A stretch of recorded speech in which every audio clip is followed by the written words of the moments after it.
얼마 전부터 사람들이 저한테 얘기하기를 목사님 좀 갑상선에 문제가 있으신 것 같다고 병원에 가서 꼭 검사를 좀 받았으면 좋겠다라고 얘기를 하시는 거예요. 이제 그 이유가 이제 제가 여기 목이 많이 부어 보인다는 거죠. 그렇지 않아도 제가 생각해도 푹 잤는데도 계속 피곤하고 아침에 일어나서도 와도 계속 맥을 못 추고 이건 분명히 뭔가 이상이 있는 것 같다. 또 몇 주 사이에 살도 많이 찌고 그래서 참 걱정이다라는 생각이 들었던 차에 마지막으로 한 분이 엘리베이터에서 딱 만났는데 어머 목사님 갑상선 좀 검사해보세요. 목사님 목이 우리 저기랑 똑같아요 그러시는 거예요. 그래서 제가 겁이 나서 이제 안 되겠다. 오늘은 반드시 결심을 해야겠다 생각을 했습니다. 막상 병원을 가려고 하니까 아무 병원이나 또 가기 싫잖아요. 그래서 실력이 있다고 하는 병원에 가고 싶어서 이제 장로님께 부탁을 드려서 장로님과 함께 병원에 어제 갔습니다. 병원에 갔는데 이제 뭐 이렇게 인사를 막 시켜주시잖아요. 뭐 사위라고 그러고 막 이제 가서 인사를 하고 이제 다 검사를 이제 받으려고 하는데 또 목사인 걸 아시니까 또 약간 조신하게 이렇게 보이려고 제가 애를 썼겠죠. 그런데 이제 초음파 검사를 하겠다고 그래서 그 초음파 검사하는데 눕는데 제가 이상한 걱정이 드는 거예요. 무슨 걱정이 든지 아십니까, 여러분? 암이면 어떡하지? 뭐 이런 거 아니었어요. 그런 거 아니고 아파서 또 어떻게 하지? 이제 새벽 예배를 못 한다고 그래야 되나? 뭐 이런 생각도 물론 들었겠지만 가장 크게 고민했던 게 뭐냐면 아니면 어떡하지? 그런 마음이었습니다. 내가 아픈 게 아니면 어떡하지? 그런 걱정이 들더라고요. 순간적으로. 왜 그랬을까요? 굉장히 민망한 거죠. 왜냐하면 그냥 모르게 잘 모르는 병원에 가서 갑상선이 좀 이상이 있는 것 같아서 왔어요 해서 검사를 받았을 때 아니라고 그러면 괜찮잖아요. 좋잖아요. 근데 막 소문을 내고 막 가서 인사까지 하고 그리고서 딱하니 누웠는데 아니라고 그러면 굉장히 이게 민망한 상황이 되겠더라고요. 그래서 혼자 아니면 어떡하지? 창피해서 어떡하지? 이런 생각을 했습니다. 아니었습니다. 그래서 제가 이제 나와서 깨끗하다고 의사 선생님보다 더 깨끗하다고 그런다고 했더니 감사하다고 할렐루야 이렇게 막 주변에서 그러시는데 저는 속으로 창피해 이런 생각이 들었습니다. 제가 갖는 이 생각이 여러분들 우스우신가요? 참 본질을 망각한 생각이었죠. 아닌 게 다행인 거고 마땅히 아니어야지 되고 하나님 고쳐주셔서 감사합니다. 제가 다시 한번 아닌 게 확실히 하게 되었으니까 더 열심히 봉사하겠습니다.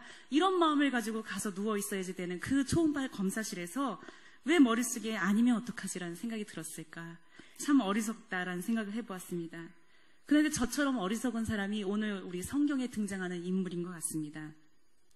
요나 이야기는 교회에 다니지 않는 사람들도 다 아는 이야기죠.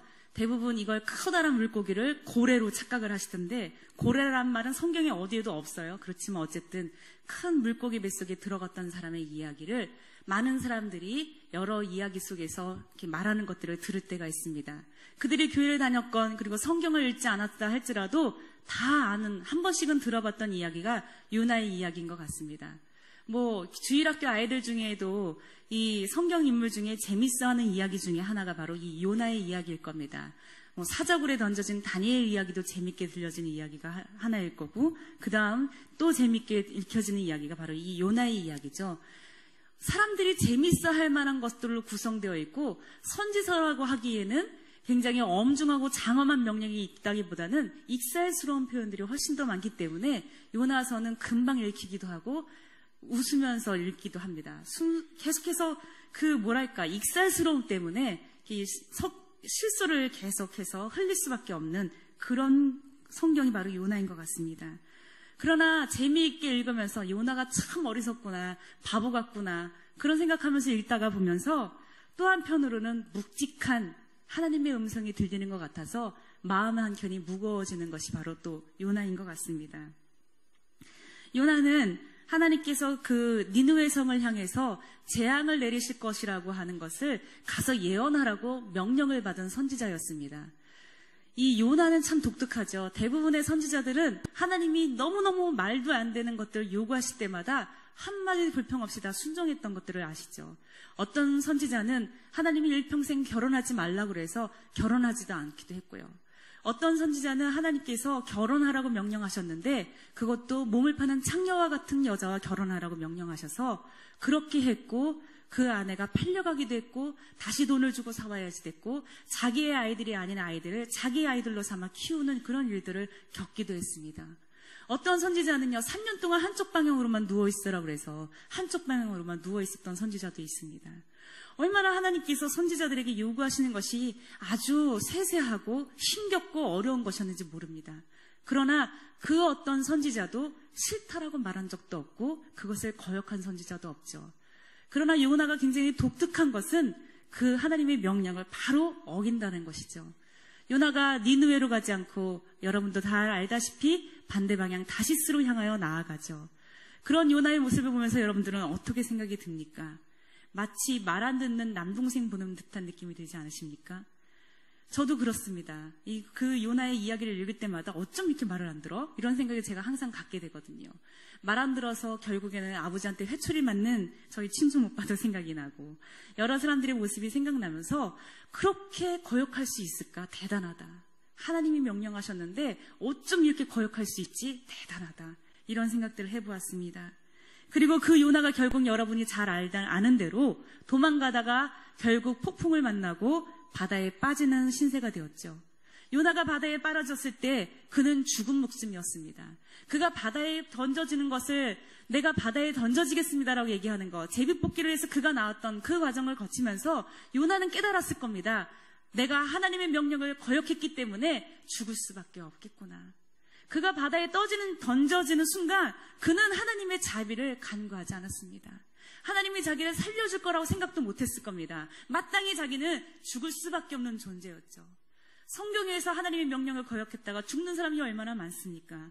더군다나 하나님의 음성을 직통으로 듣는 선지자가 하나님의 음성을 거역하고 하나님을 피해서 도망가다가 잡혔을 때 그가 갖는 생각은 오로지 한 가지, 나는 이제 죽었구나 였을 겁니다.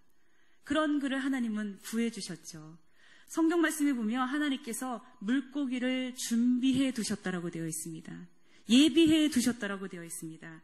그래서 요나는 그 예비된 물고기 뱃속에서 3일을 있으면서 하나님 앞에 간구합니다. 하나님 용서해 주십시오. 우리는 이 이야기를 읽으면서 우리 아이들에게 각색해서 이야기를 들려주는 것 같습니다.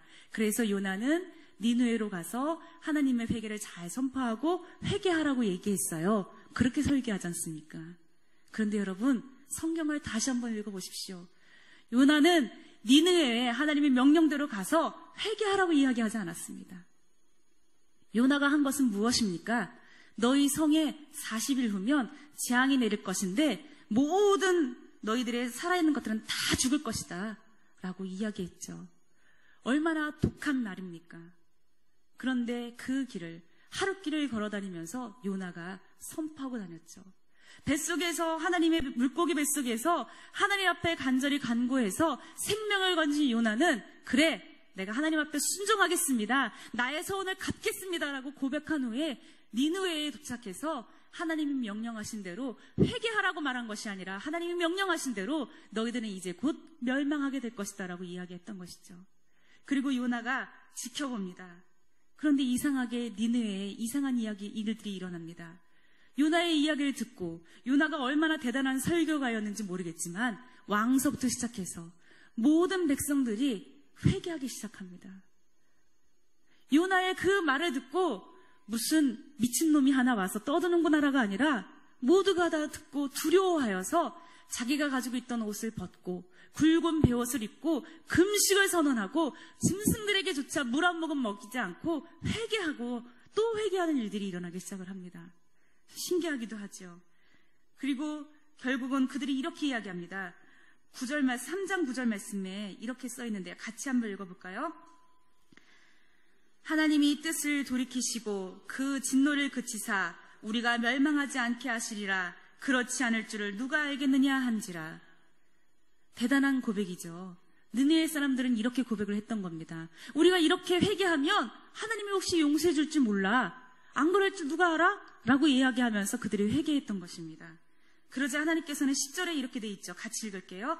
하나님이 그들이 행한 것, 곧 그 악한 길에서 돌이켜 떠난 것을 보시고 하나님이 그 뜻을 돌이키사 그들에게 내리리라고 말씀하신 재앙을 내리지 아니하시니라. 아멘. 하나님이 그들에게 내리겠다라고 하는 재앙을 내리지 않는 겁니다. 요나가 그 다음에 4장 1절에 이렇게 되어 있습니다. 요나가 매우 싫어하고 성내며. 싫어하고 성낸다는 뜻이 무엇일까요? 여기서 싫어한다라고 하는 뜻은 히브리어로 악하다라고 하는 뜻이랍니다. 악하게 여긴다라고 하는 뜻이었습니다. 여러분, 누가 악하고 그리고 누가 정말로 화가 나게 만들었다라고 되어 있는 걸까요? 싫어한다라고 하는 것이 혐오스럽다라고 하는 뜻이거든요. 요나가 혐오스럽게 여겼대요. 그리고 그래서 요나가 화가 났답니다. 도대체 요나가 악하다고 여기고 혐오스럽다고 여기고 역겹다고 여겼던 게 누구를 향한 것이었는지 여러분 아십니까? 니느웨를 향한 것이었을까요? 아닙니다. 4장 2절에 뭐라고 되어 있냐면 내가 그럴 줄 알았습니다, 하나님. 그렇게 시작합니다. 메시지 성경에 이렇게 번역되어 있습니다. 하나님, 내 이럴 줄 알았습니다. 고국에 있을 때부터 이렇게 될 줄 알았습니다. 그래서 내가 다시스로 도망치려고 했던 것입니다. 주님은 지극히 은혜로우시며 자비로우신 분이라는 것을, 그래서 웬만해서는 노하지도 않으시고 사랑이 차고 넘치며 벌을 내리려고 했다가 툭 하면 용서해 주시는 분이라는 것을 내가 진작부터 알고 있었습니다. 그리고 화를 내는 것입니다. 그렇다면 4장 1절에 역겨워하고 악하다고 생각하고 싫어했다라고 하는 것은 누구를 향한 분노였을까요? 바로 하나님을 향한 분노였던 것입니다. 볼수록 가관이죠. 감히 하나님이 싫고 하나님이 역겹고 하나님이 악하다라니. 그런데 이 악하게 여기는 요인이 무엇이었냐면 바로 악인에까지도 자비롭고 노하기를 더디하시는 하나님의 성품 때문이었다는 것입니다. 우리는 요나가 다시스로 도망갔던 이유가 이 니느웨라고 하는 아수르라고 하는 나라가 이스라엘을 핍박했던 그런 정치적인 이유 때문에 그래서 미워서 도망간 줄 알았죠. 그러나 그것이 아니었습니다. 니느웨가 싫어서가 아니라 하나님의 그 성품이 싫어서 요나는 도망갔다는 것입니다. 하나님의 자비로우신 성품이 싫어서 요나는 도망갔다는 것입니다. 하나님이 툭하면 용서하는 그게 너무너무 싫었대요. 너무 잘 알고 있었답니다. 내가 이럴 줄 알았습니다라고 이야기하지 않습니까? 내가 하나님 이럴 줄 알았어요. 내가 하나님 이럴까봐 그래서 도망간 거예요. 정말 짜증나고 싫어요 라고 지금 이야기하고 있는 거죠. 하나님이 용서하지 않아서 싫으신 것도 아니고 하나님이 용서하시는 그분이라서 싫으시다는 겁니다. 요나의 이야기가 참으로 놀랍지 않습니까? 사랑하는 여러분, 이렇게 못난 요나가 3절에 또 뭐라고 얘기하냐면 이제 내가 그런 하나님인 줄 알았으니까 나를 죽여주십시오. 내가 차라리 죽는 게 낫습니다 라고 이야기합니다. 죽는 게 낫다라고 하는 표현은 우리가 언제 쓰시나요? 보통 화가 나면서 상대를 어떻게 할 수 없으니까 자기를 공격하는 말을 해서 상대로 하여금 죄책감을 느끼게 할 때 하는 말이잖아요.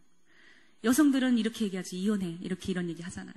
우리 이제 그만 헤어져. 이런 얘기 하면서 정말로 이혼하고 헤어지려고 하는 게 아니고 상대방을 조정하려고 하는 이야기죠. 그들을 조정하고 그리고 죄책감을 심어주고 내가 이렇게 상처받았다는 얘기할 때 하는 말이잖아요. 어머님들이 아들들에게 잘하는 말이 있죠. 내가 차라리 죽는 게 낫지. 더 살아서 뭐하냐 이런 얘기 하시잖아요. 정말 죽고 싶으셔서 그러신 게 아니라 그만큼 내가 속상하고 화가 났고 너는 반성해야 돼 이놈아 라고 할 때 하시는 말씀이잖아요.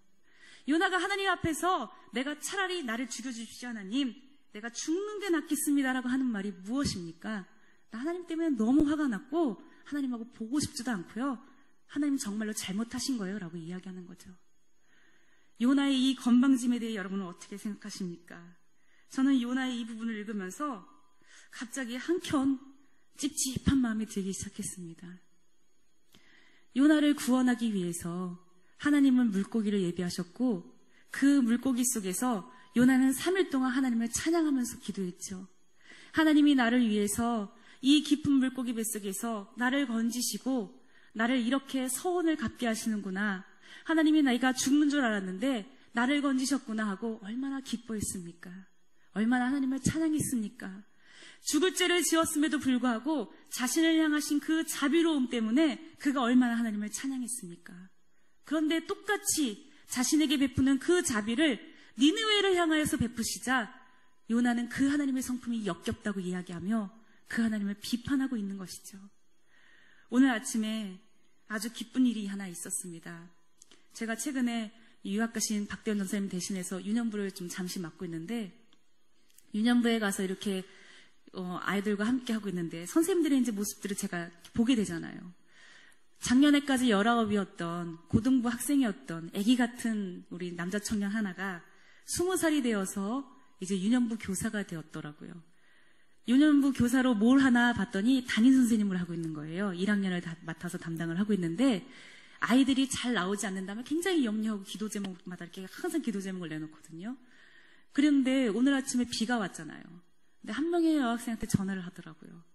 그리고 나서 자기가 데리러 가겠다는 거예요. 그리고 그 시간에 아이들 다 맞이해놓고 잠깐 시간에 가서 그 애를 데리고 오는 모습을 보았습니다. 제가 눈물이 날 뻔했습니다. 야, 너 다 컸구나.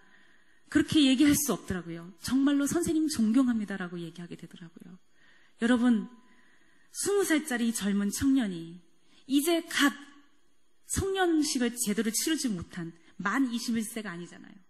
아직은 어린 듯한 그 청년이 자기 반 아이 하나를 한 명이라도 결석하지 않게 하기 위해서 20분여 되는 곳을 달려가서 아이를 손잡고 올 때 제 마음이 얼마나 뜨거워졌는지 모릅니다.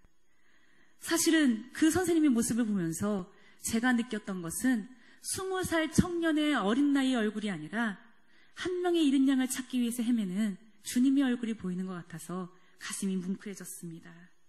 사실 우리 안에 있어야 될 성품이 이런 성품이 아니겠습니까? 누군가를 찾아서, 한 명이라도 찾아서 너 어쩜 그렇게 엄마가 맨날 늦게 일어나냐, 그렇게 말해도 될 만한데 그렇게 비난하는 것이 아니라 어머니 걱정하지 마세요, 제가 데리러 갈게요. 그리고 달려가서 그 아이를 데리고 오는 선생님의 모습을 보면서 제가 저절로 고개가 숙여지고 선생님 나오시다라고 하는 생각이 들었습니다.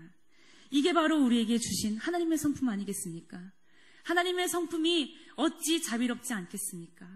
하나님의 성품이 어찌 은혜롭지 않겠습니까? 그 하나님의 자비로우심 때문에 오늘 우리는 이 자리에 있는 거 아니겠습니까? 이 자리에 계신 여러분들 중에 누구라도 하나 나는 하나님이 자비를 베푸지 않아도 떳떳합니다라고 얘기할 수 있는 사람이 있습니까? 여기에 계시는 이 모든 분들, 남들은 다 희견하고 힘들어서 집으로 돌아갈 시간에 오후 예배까지 드리면서 누구보다 모범적인 신앙을 보이고 있는 여러분들 중에 하나님, 나는 이만하면 괜찮지 않습니까? 라고 말할 만한 분이 계시냐는 것이죠. 우리가 주의 은혜가 아니면 이곳에 와서 앉아 있을 수 없을 겁니다. 우리가 주의 자비가 아니면 이 자리에 와서 앉아 있을 수가 없을 겁니다. 그래서 그 하나님께 감사하죠. 나를 사랑하시는 주님, 나 때문에 십자가에 달려 죽으신 주님, 그렇게 감사하죠. 성찬을 받을 때 눈물을 흘리며 나 대신 살과 피를 쏟으신 주님, 그렇게 감사하지 않습니까?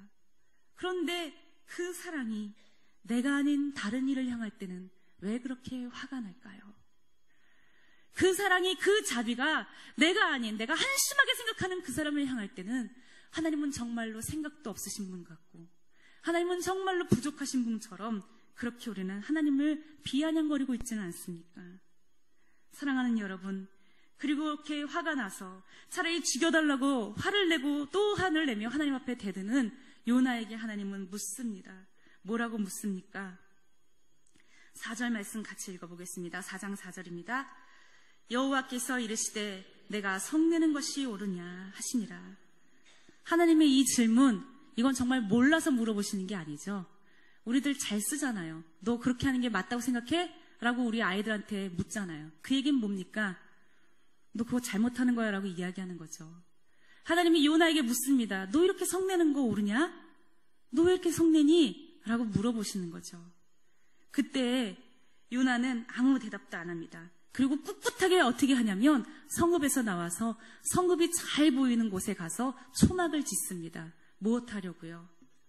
니느웨 성에 아직 40일 남았으니까 니느웨 성에 하나님이 혹시 재앙을 내리실까봐 그 재앙을 구경하려고, 그 재앙이 어떻게 이루어지는지 보려고, 내가 예언한 대로 되는지 안 되는지 보려고 요나는 성을 빠져나와서 성이 잘 보이는 곳에 초막을 짓습니다.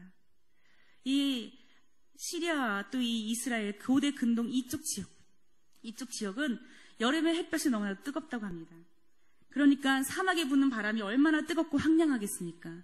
그 뜨거운 바람과 그 뜨거운 내리쬐는 태양을 피하기 위해서 초막을 지었지만 황량한 곳에서 초막의 그 햇빛을 피할 만한 특별한 그늘은 딱히 없었던 것 같습니다. 그러자 하나님께서는 이번에 그를 위해서 박넝쿨을 예비하셨다라고 되어 있습니다. 박넝쿨을 예비하시고 그 박넝쿨이 무럭무럭 자라나서 요나의 머리 위를 햇빛으로부터 막아줍니다. 그러니까 요나가 뭐라고 되어 있냐면 요나가 박넝쿨로 말미암아 크게 기뻐하였다라고 되어 있습니다. 참 사람이 이랬다 저랬다 해요. 그렇죠? 어쩜 그렇게 사람이 간사할까요? 자기에게 뭐 줄 때는 또 바뀌는 거죠. 그랬다가 하나님이 또 벌레를 예비하세요. 하나님도 참 재밌으신 분인 것 같아요. 약 올리는 거죠. 벌레를 예비해서 그날 어떻게 될까요? 그 새벽에 박넝쿨을 갉아먹습니다.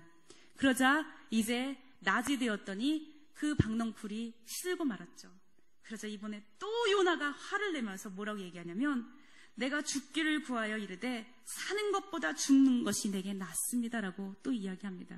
어쩜 이렇게 죽고 싶어 하는지 계속해서 이야기하는 거죠. 내가 죽는 게 낫다라고 하나님한테 이야기합니다.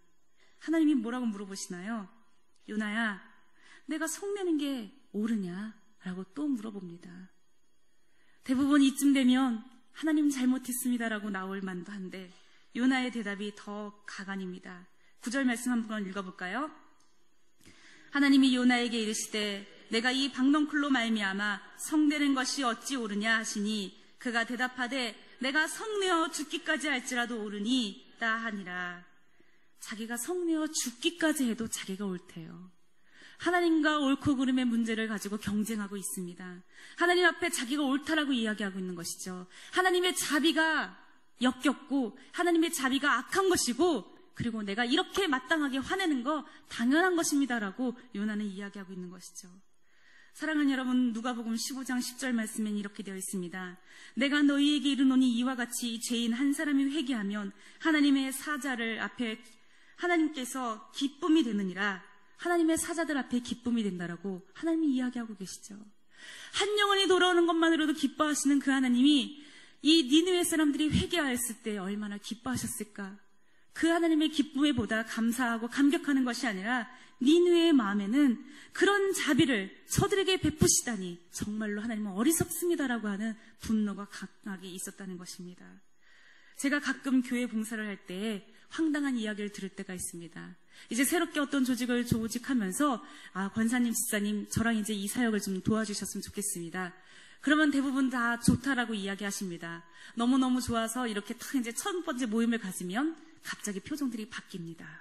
그리고 첫 번째 모임이 끝나고 이제 두 번째 모임을 가지려고 이제 약속을 다 정해놓고 집에 돌아가라 그러면 꼭 안 돌아가고 기다리는 분들이 계십니다. 처음에는 몰랐는데 이제는 잘합니다. 무슨 얘기 할지. 왜 그런지 아십니까? 목사님, 저 그 사람 빼주시든지 저를 빼주든지 해주세요. 그렇게 얘기하는 거죠. 고상하게. 여러분들은 그런 경험 한 번도 없으세요? 저는 몇 번 있는데. 저를 선택하든지 그를 선택하든지 하라는 거죠. 뭐라고 얘기해야 될까요, 제가? 왜 그러세요? 그 사람요? 정말 못 쓰겠어요. 그 사람이 저한테 이렇게 했거든요. 저 그 사람하고 절대로 죽으면 죽겠지 못해요. 이렇게 얘기를 하십니다. 뭐라고 제가 얘기해야 될까? 당황스럽기 짝이 없습니다. 교육자가 이 일들을 진행하고 그룹을 조성할 때는 각각에 맡겨진 은사들이 있기 때문에 그 은사들을 발견해서 그 은사대로 그 사람을 배치하기 위하여서, 그래서 그것이 한 몸이 되어서 하나님의 선하신 일을 이루기 위해서 그렇게 권면하고 추천하였는 건데, 이곳에 와서 기분 좋게 시간 된다 그러고 자신을 써주셔서 감사하다고 두 손을 꼭 잡아서 그렇게 얘기해놓고는 자기가 원수같이 여기는 사람이 있다고, 목사님 어쩜 그렇게 안목이 없고 사람 볼 줄은 모르시냐며, 그 사람이 얼마나 뒤통수를 치는 사람인 줄 아냐며 그 사람과 함께하느니 자기를 빼달라고 이야기합니다. 정말로 자기를 빼달라는 얘기하면 제가 빼줄 수도 있겠지만 그 뜻이 아니잖아요. 그게 무슨 뜻이죠? 저를 협박하시는 거죠. 그 사람 빼버리라고. 사랑하는 여러분, 그런데 저는 묻고 싶습니다. 우리 중에 누구라도 어떤 사람은 자비를 받을 만한 가치가 있다 없다를 판단할 권리를 갖고 있는 사람이 누구입니까? 어떤 사람은 주의 일을 할 만한 사람이다, 그 사람 참 괜찮은 사람이다라고 판단할 만한 권리가 우리에게 있습니까? 누가 그 권리를 여러분에게 주셨습니까? 하나님의 질문, 내가 성내는 것이 옳으냐라고 물으실 때 그 질문은 누가 너에게 그런 권리를 주었느냐라고 하는 주님의 책망이고 주님의 질문이죠. 너무나도 부족하고 연약해 보이는 사람들, 우리 집안에 정말 많이 있습니다. 제가 전에 있었던 교회에서 일입니다. 사실 이제 우리 담임 목사님이시죠. 그때는 박정희 목사님이라고 늘 불렀으니까요. 박 목사님과 이렇게 일을 하다 보면 가끔 어떤 분들이 목사님에게 가서 말씀을 드립니다. 목사님, 그 사람 조심해야 됩니다. 그 사람과 함께 일하시면 안 됩니다. 그리고 저에게 하는 거와 똑같이 그 사람을 빼든지 아니면 제가 나가겠습니다. 이런 이야기들을 하시는 걸 보한 적이 있습니다. 그 이야기를 하는 분이 뺐으면 좋겠다, 멀리 했으면 좋겠다라고 하는 분들 가만히 보면 제가 볼 때도 참 그런 소리 들을 만하다라고 생각되는 분들도 때때로 많이 있었습니다. 연약하기 짝이 없고 부족하기 짝이 없고 글쎄 목사님 옆에 도움이 될까라고 하는 생각이 들 만큼 그런 사람들도 분명히 있었습니다. 그런데 목사님이 그렇게 하지 않으시더라고요. 그래서 그렇게 충원을 드렸던 사람이 너무너무 섭섭해서 목사님을 떠나가려고 할 만큼 화가 나서 저한테 얘기했던 적도 있었던 것을 기억합니다. 그런데 그런 말을 하던 어떤 분이 어느 날 와서 저한테 얘기하더라고요. 빚도 안 버리는데 사람을 버리겠어? 그게 무슨 얘기냐고 물어봤습니다.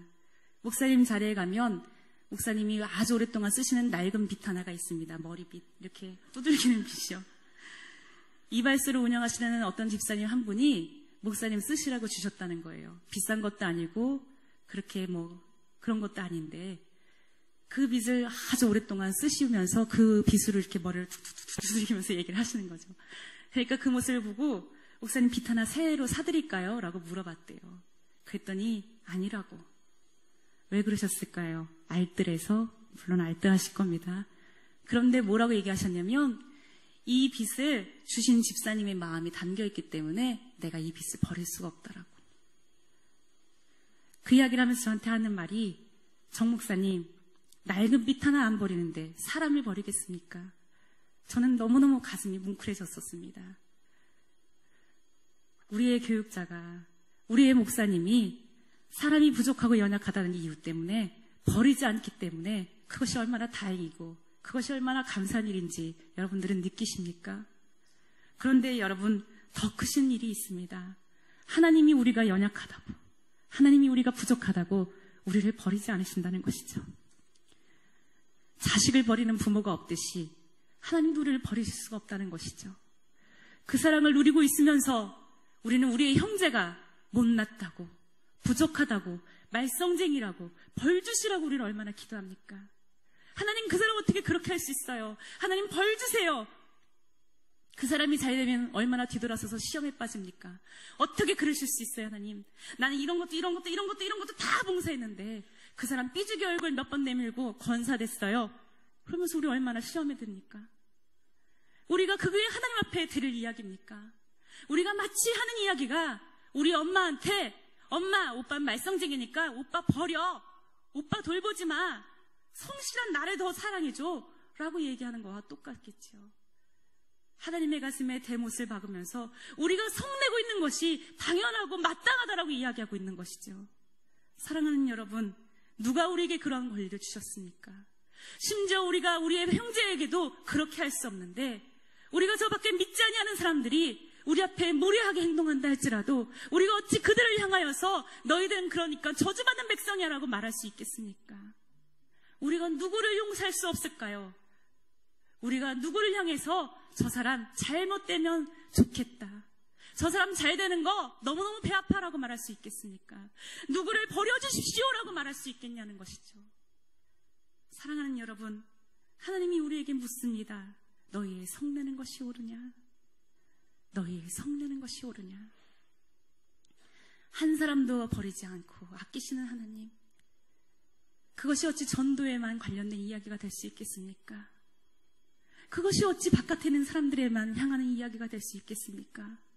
니누에 좌우를 분별하지 못하는 12만 명이 어찌 바깥에 있는 사람들의 이야기입니까? 2000년이 흐른 후 목숨을 걸고 복음을 전했던 사도 바울이 없었더라면 여전히 죽을 수밖에 없는 삶을 사는 우리가 아닙니까? 여전히 죄악의 종노릇하며 비참한 가운데로 끌려가는지도 모르고 세상의 유의와 즐거움만을 따라가는 우리가 바로 니느웨에 있는 사람들이 아닙니까? 그런데 우리는 스스로 요나가 되어 판단하고 정죄하고 저주하며 하나님이 그들에게 베푸시는 자비에 대하여 배아파하지 않습니까? 사랑하는 여러분, 잠깐 보여드릴 사진 하나 있습니다. 제가 보여드릴 이 사진은요, 저 합성 사진이 아닙니다. 태어날 때부터 두개골이 없이 태어난 아이입니다. 두개골이 없는 희귀병을 앓고 있는 잭슨이라고 하는 아기인데요. 이 아기가 태어나서 지난 8월에 첫 돌을 맞이했다고 합니다. 세계의 의료진들은 기적이 일어났다고 이야기합니다. 왜냐하면 이렇게 기형아로 태어난 아기들은 몇 개월 살지 못하고 죽게 되거든요. 그런데 이 부모가 이 아기가 기형아인 줄을 모르고 낳은 것이 아니라 이미 태아일 때 14주, 16주일 때 아이가 이런 희귀병을 앓고 있다는 것을 알게 되었습니다. 의사들이 이야기합니다. 분명하고 합당한 이유죠. 태어나도 얼마 살지 못하고 죽습니다. 고통스러울 겁니다. 아기를 낙태하십시오. 그런데 하나님을 잘 섬기는 이 잭슨이라고 하는 아기의 엄마 아빠는 이렇게 이야기했다고 합니다. 우리가 누구라고 아이 생명을 결정하겠습니까? 먼저 우리에게 주어진 이 아기는 하나님이 우리에게 보내어 주신 것입니다. 사랑하는 여러분, 이 아기가 한 달을 넘어서서 곧 죽을 것이라고 하는 모든 사람들의 기대를 넘어서서 한 살을 맞이했습니다. 이것이 하나님이 우리에게 보여주시는 사랑이 아니겠습니까? 우리가 누구라고 정죄하겠습니까? 우리가 누구라고 너는 잘못된 삶을 사는 거야 라고 말할 수 있겠습니까? 우리가 누구라고 저들을 벌하여 주십시오 라고 말할 수 있겠습니까? 사랑하는 여러분, 우리를 구원하시고 우리에게 자비를 베푸시는 그 하나님의 사랑이 동일하게 세상 밖에 있는 사람들에게도 향하여져 있습니다. 용서를 하는 사람, 그리고 하나님의 그 넓으신 성품을 닮아가는 여러분이 되어서 진정으로 하나님 나라를 우리의 가정 가운데, 그리고 우리 일터와 이 교회 가운데 이루시는 복된 여러분의 삶이 되시기를 주님의 이름으로 축복드립니다. 기도하시겠습니다.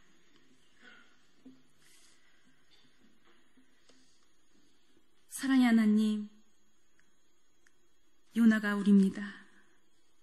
날마다 정죄하고 날마다 스스로 높아져서 누군가가 잘 되는 일에 시험에 들며 하나님 앞에 양단간 선택하라고 성내고 분내는 우리입니다. 하나님, 그럼에도 불구하고 하나님은 여전히 자비로우시고 여전히 용서하시며 노하기를 더디하시사 우리에게 인내하신 것과 같이 또한 저들에게도 인하여 주시는 것을 감사드립니다. 이제 하나님, 저희는 하나님의 성품 닮아가기 원합니다. 한 선생님이 아이를 찾아 헤매듯이 저희 또한 주님을 닮아 주님의 그 너그러운 성품을 가지고 우리의 버려진 이웃, 우리의 버려진 형제자매를 찾아 나서겠습니다.